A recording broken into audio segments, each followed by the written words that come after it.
Professional football wasn't the same for me once I began to have the opportunity to speak at NFL chapels.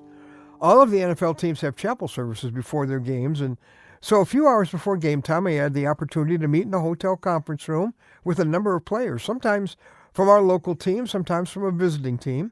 And the players were so intense. I mean, it was a lot more than a game to them. By the time that day was over, their career could be in jeopardy. Their income could be on the line. Sometimes what shape their body was in was on the line. And then because they often gave me 2 tickets, I would go to the stadium. And there I saw those wonderful, courteous New York fans. Yeah, they were out in the parking lot with their little grills having a party, passing their six-packs. And then they'd go into the stadium, and here's this guy. He's kind of the stereotypical football fan. He's got, a lot of six-packs he's been carrying around in his tummy, apparently, for a number of years, stuffed into some New York Giants or Jets shirt. He's got a Budweiser hat on. He's passing more down his way, and he's yelling and screaming. He knows all the players by their first name, of course, and, well, at least it sounds like it. And he knows how to play every play. He's very quick to criticize. Of course, because I know how intense it is for the guys on the field, because I've been with them, I just want to stand up and say, hey, buddy, why don't you just be quiet for a little while? Why don't you get out of the stands and get in the game? Let's see how you do. Look behind you right now. Maybe there's someone telling you that. I'm Ron Hutchcraft. I want to have a word with you today about get in the game. Now, a word for today from the Word of God comes from Ephesians chapter 4. I'm going to begin reading at verse 11. It was God who gave some to be apostles, some to be prophets, some to be evangelists, and some to be pastors and teachers. Now, why do we have all this here?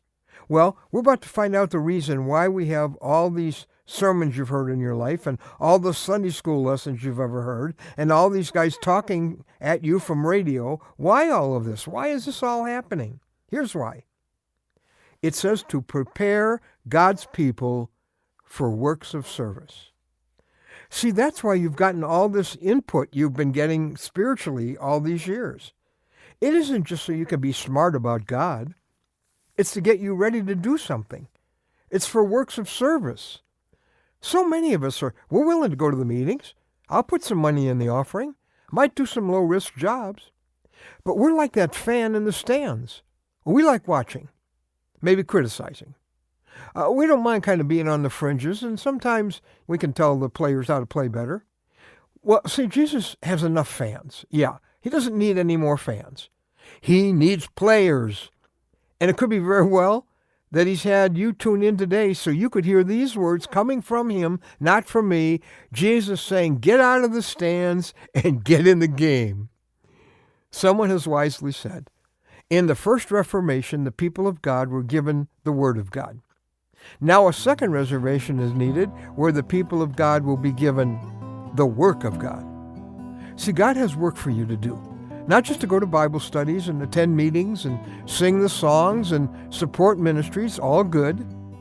It's time for you to play. There's someone only you can share Christ with. You're closer to that lost person than any other believer in the world. There's a group that maybe he wants to burden your heart for. There's someone who needs your time, needs your attention, needs your experience. In American Christianity, we like to assign all of it to a few spiritual athletes.